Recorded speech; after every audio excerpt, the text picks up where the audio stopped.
Alright, so this is the tutorial area. Very short area. Actually, part of it's locked off on the... We're playing on Sins of the... Scholar of the First Sin. I always get that mixed up. I think it's the definitive version.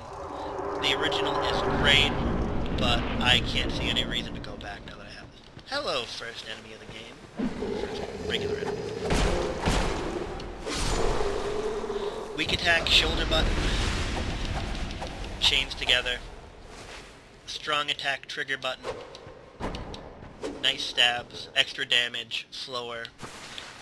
If you push forward and strong attack at the same time, you'll do a leaping attack, useful for getting in close. Does more damage, more likely to stagger.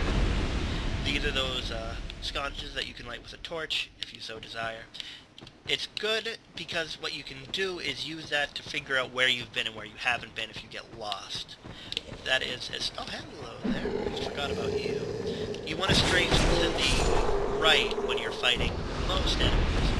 Most enemies that hold weapons are right-handed and will favor the right hand with attack, so going towards your right, their left, is most likely to dodge the attack. This is where we learn how to backstab. Walking up slowly, just barely pushing the control stick forward. Get right up behind. Hit the left button, not the left trigger. You do a backstab, massive damage, and he dead. Alright, so we're gonna go up around this way. No, item up here. A dagger. That's if you played as a class that didn't start with a weapon, such as a deprived. This gentleman here is range, strafing to the sides, will avoid it. Arrows and spells have a certain amount of tracking. This guy doesn't appear to have it. I don't know if that's based off a stat or what. Here we have to take out. These markers here will give you advice. Definitely read them. They'll tell you controls that I may neglect to mention. The tutorial is incredibly useful when you start out. It covers enough for you to protect yourself. That archer's probably going to hit us. Yep. See how I just kind of flinched there? That's because we have very low poise right now. As you get stronger, you will be able to shrug off minor damage like that more easily. I'm going to be focusing on strong attacks right now because we have very weak weapons, limited durability, and so we want to make every hit count. And here are the crows. You, give it Smooth. Yes, you! Give us Silky! They are our buddies. They like little tiny shiny things. If you leave items for them... You! No, you! Not at all! If you leave items they don't like, they will say that, and you can pick them back up. You, give it...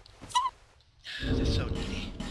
They don't like if you drop multiple items at once, but if you drop multiple items singularly, they will trade them for you. It's random. So nice, so smooth. Yeah, actually, now that I'm thinking about it, after I pick these up, see, we got a blue burr. Yes. Shush now. A fading soul, very small amount of soul requiring item, an orange burr, and a homeward bone. Oh, excellent. The homeward bones are very useful. They will return you to the last bonfire you were at, the same way the dark side will, but you don't lose your souls. If you're far from bonfire, it's a great way to save time. It's a great way to protect yourself if you want to go and level. It will reset the enemies in the area if you use it, though. The burrs are ways to give you a small amount of extra defense. There's a couple of areas early on that... Give us Smooth. You needy so-and-so. Yes, you! Give us There's a couple of Silky. areas early on where having a little extra fire resist will save you. Before we give them the smooth and silky... Anything that says smooth or silky in the description can be given to them, basically. So these two items here. We're going to use a rusted coin here. You would have gotten one in the tutorial where I showed you. Having extra item discovery while using these guys will give you better items. Yeah. There we go. So let's see what we get for these two. We get a cracked red eye orb. Excellent. And the channel is... oh, excellent. This is The only way you can get this is by trading with these guys, and there's a limited number of those. So I got lucky in getting this. There's another weapon you can get, a very high strength weapon. They're fun weapons. They're not really useful for most builds, although the trident does have some tricks up its sleeve. We also got a cracked red-eye orb. You can use this in areas to invade other players. Basically, you force them to duel you. Kick this ladder here. It drops it down so you can climb right back up without having to go through that little area. Very useful, but we are not going to take that ladder. We are going to very carefully drop down here, pick up another soul for later, and then we're going to drop down here. We took a very small amount of fall damage for that, not a big deal.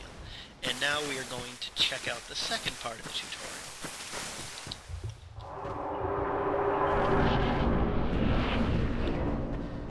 More enemies to take on. When you're fighting enemies, try to lure them back. I just gave that guy a punch because I'm not sure why. If you see how we're staggering, that's because of our poise damage. They can't handle the amount of poise that we're doing to them. And so it interrupts their attacks, and it lets us get in more hits. The jump. They changed the jump controls in this game compared to the other one. You hold down the run button, and then you push down on the left stick at the right time, and you jump. It's possible to change that so that you hold down the run button and then tap the run button to jump. That's how it was in the first game. Some people are attached to it. I'm not. I think this is a better system.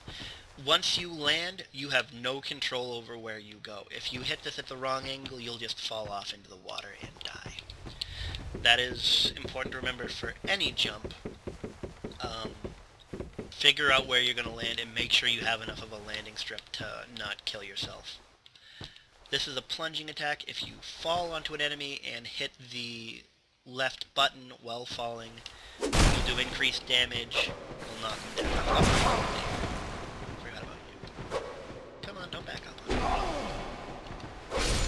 Bad stamina management there. I did not have enough stamina to roll, and I got hit in the face for it.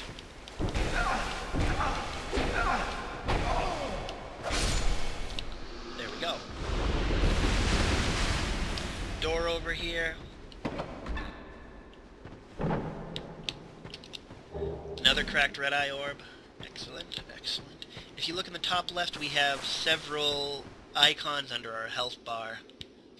I believe the first one is the extra magic defense we are getting from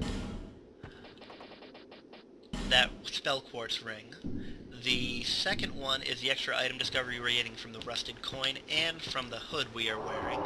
And the third one there is the extra poise damage we are dealing because of the stone ring that I showed you how to acquire. Now that we've done all that, we are going to move on. The next... oh, we can take a peek at the next area, at least. Over there, the basilisks, they petrify you, they suck. Yeah, the other one over there. Little lore thing. Those big eyes on top of their head are not their real eyes. They have... you really can't see it from here. They have small, real eyes underneath. Those are just for intimidation. Weird design, I know. I love and hate them from the first game. This is a petrified statue. We have no way of removing it right now. Later on, you will want to return here because there is a very important item, which I will get into in just a moment. Now that we've finished the tutorial, we are entering the hub world. These are messages from players. These are very stupid early messages from players that have nothing to do with anything. If you wish to drop a message, you hit start, go to message, you can create one, try attacking, then hit X to enter, you will write it on the ground. Other players can now read it and rate it if they so desire. We will leave that there along with all the other ones. Welcome to Majula. This is the hub world. All journeys start in Majula. If we look over here on the edge, that is not the right one, so next one over here. there is a temptation to just run forward. There is actually an item over this way. A Divine Blessing. This is a single-use healing item that cures status effects. If you get poisoned, feel free to pop it. They're very rare. I don't think I've ever used one because they're just so rare that I forget to have them. You know, basic RPG hoarding.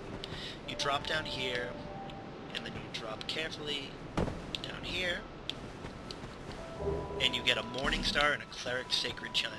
These are our starting items. Do we have either of the stats? No, we do not. We are nowhere near the stats for that. Or that. Alright, so we are going to be using this dagger for a little bit longer.